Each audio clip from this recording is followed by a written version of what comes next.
how's it going? Sam Diep here with Inside Pool Extreme News. I'm in Valley Forge, Pennsylvania for the Super Billiards Expo. We are currently down to 8 players in the men's Diamond Open 9-Ball Championship. Shane Van Boning is set to duke it out with Tony Crosby, Sean Wilkie, and Tony Robles, Rodney Morris and Sean Putnam, and Mika Immonen and Adam Smith. Adam Smith, who, by the way, just knocked out Gabe Owen in a hill-hill match, where at 8-8, Adam Smith had the cue ball cleaned, getting ready to shoot the 8-ball in the side pocket. So I thought that was pretty good discipline on his part there. There is also an 8-player women's event that's going on right now. It's a single knockout race to 9. Guy Young and Allison are set to play, and Christy Carter and Kelly Fisher are playing. So Christy's come out of retirement for this event here. The men are duking it out for $10,000, and we have with us today a special guest, Dawn Hopkins, owner and producer of the Super Billiards Expo, with her husband, Alan Hopkins. Welcome, Dawn. Thanks for joining me. Hi, Sam. Thank you for having me. How's the event going this year? It's going great. I mean, no ice storms this year, which is a big plus from last Yes. year, watching cars slide in the parking lot. Absolutely. Looking out the window and seeing a big sheet of white. Yeah. But no, this year the weather is perfect. It's a little cold, not too cold, and we have a full house. All events are sold out. The pro arenas were sold out tonight, both in the day session and the night session, so Excellent. I can't complain. Excellent. And you and Alan are now currently living in New Jersey? That's right, So southern New that's Jersey. not too far from here? No, it's about an hour and a half from Valley Forge. Okay. How many years has this event been running now so far? It's the 16th year, but it's the Wow. 15th year here in Valley Forge. Okay. And where was it in the first year? That was at the Meadowlands Convention Center over by New York, but Okay. they were just a little too high priced for billiards. So just to give us a quick history on the event, what inspired you to start the... Actually, it was Alan's idea. Alan came up with an idea to have something for the players in the beginning to help their tour. And it didn't work out with that, and so we continued on to have the event ourselves, and it's just grown every single year. It gets bigger and bigger. Excellent, excellent. I'm always seeing you and Alan running around with your walkie-talkies and yeah. wearing lots of hats. You do have a ton of staff on board. How many people does it take to get this organ?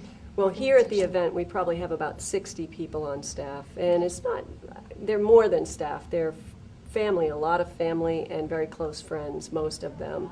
They've been with us for years, and to be honest, the event runs so smooth, and it's a lot of it is because of our staff. They're so competent now, and they've been with us for years. Yeah, it's the same faces every year. Right, That's right. great to see that. Now the amateur event is maxed out every year, all the different divisions. There's an open division, women's, junior, seniors, as well as the pro-am division. Right.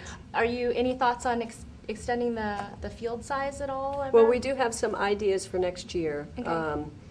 So we do have ideas to extend the amount of tables that we're using for our amateur events, and that would enable us to grow the fields a little bit, because we had to turn away a lot of people, and that's not something we like to do. You did. I heard there was a 60-player wait list for the open division. Oh, and that's not So even popular. counting the 100 calls I got before I got here to say, I'm sorry, we're filled, I'm sorry. I bet. I bet. So players out there, make sure you get your entries in on time. Early. Early. That's right.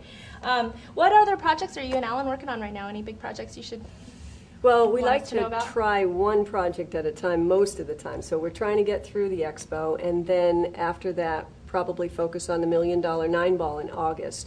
We're going to hold qualifiers around the country, and it's kind of set up like poker, where you can go to your local pool room, pay a small fee to get into a tournament. If you win that one, that gets you into the next round, which gets you into the $5,000 entry fee event, which is the big event in August. Wow. So a lot of people are very excited about it, and it's going to help the pool rooms if they get on board with that. It will help them to grow their business too, because the summertime is a slow time of year for billiards. So if they can keep those qualifiers going, then it would be good for everybody. Sure, absolutely. Yeah, between June and September, there's not much going on. No, really. there isn't, but that's why you have to create things to keep people on board with billiards. Absolutely. Yeah. And speaking of keeping people interested. Some of you may not know, but Dawn has a book out. Oh, yes. Tell us a little bit about your book. This is Kids Learn to Play Pool, and I wrote it a couple years ago. You're a writer yourself, so you know, you've got your book out too. But there was a need, I thought, I have a 12-year-old and a 30-year-old, but the 12-year-old, I didn't have any place for kids like him that they could go and have a book that wasn't something that they liked to read. You know, they like little paragraphs and lots of pictures and colors and stuff. So I decided to put a book together, and I used my sons as the models and my stepson Alan.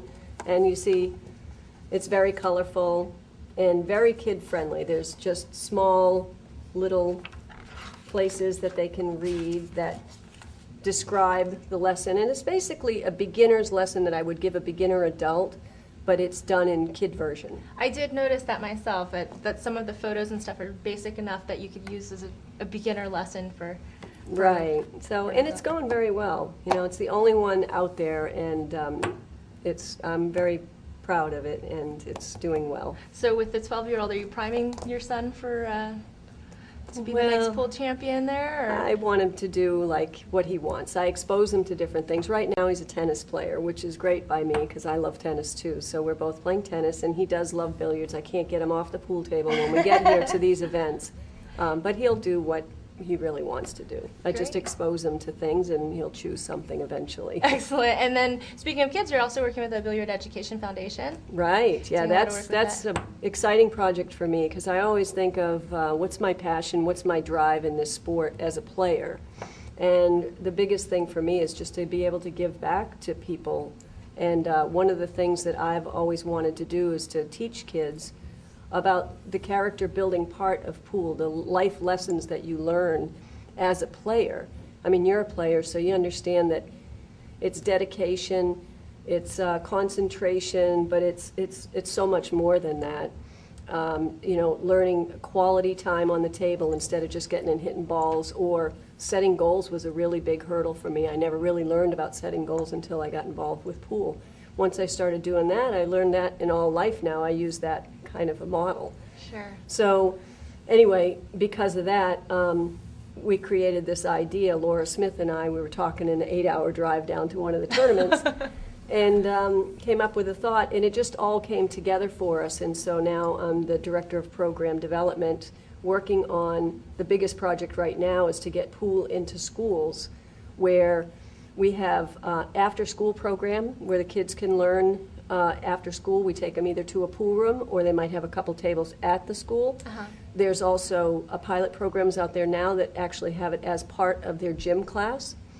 And so our concept is to get it in all the schools, have regional program directors who organize, and they make it a business, have the teachers go into the schools, and then eventually get teams going. We have a pilot program in Texas that Earl Munson is doing, where he's got 12 schools, and they all play against each other, just like a basketball league or something. So can you imagine if pool got into all these high schools around America, how big that pool can get?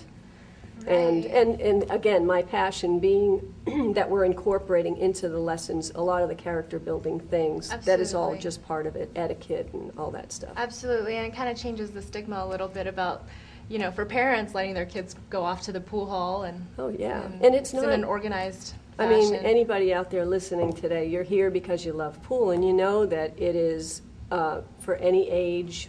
You don't have to be an athlete to play billiards. You can be 6, you can be 90. And that's so wonderful about the sport in the school, because, you know, in school they kind of categorize kids. You're the nerd or you're the jock or whatever. Pool doesn't really have that, because you can be the nerd or the jock and be great, either one of them. So I think that's going to be a big plus for billiards. I love it. That's wonderful. Well, you and Alan have truly been great ambassadors for this sport, and we look forward to seeing what else you guys have in store for us. Thank you. Thank you so much for joining us. Thanks for having me. Thanks again, Sam Diepp here with Inside Pool Extreme News, signing off. This program was brought to you by Cyberts.com and Poison Cues.